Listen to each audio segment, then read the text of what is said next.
Ang 10 utos.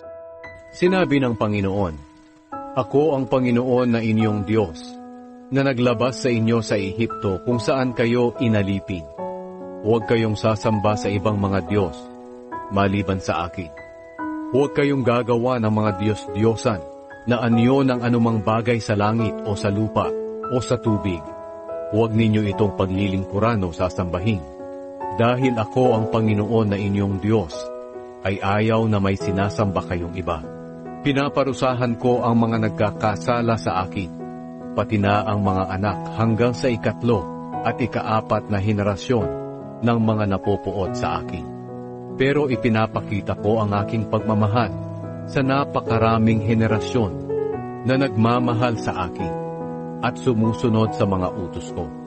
Huwag ninyong gagamitin ang pangalan ko sa walang kabuluhan. Ako ang Panginoon na inyong Diyos ang magpaparusa sa sino mang gagamit ng pangalan ko sa walang kabuluhan. Alalahanin ninyo ang araw ng pamamahinga at gawin ninyo itong natatanging araw para sa akin. Magtrabaho kayo sa loob ng 6 na araw, pero ang 7 araw, ang araw ng pamamahinga, ay italaga ninyo para sa akin, ang Panginoon na inyong Diyos. Huwag kayong magtatrabaho sa araw na iyon, pati ang inyong mga anak, mga alipin, mga hayop, o ang mga dayuhan na naninirahang kasama ninyo. Dahil sa loob ng 6 na araw, nilikha ko ang langit, ang lupa, ang dagat, at ang lahat ng naririto.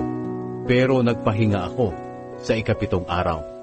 Kaya pinagpala ko ang araw ng pamamahinga, at ginawa itong natatanging araw para sa akin.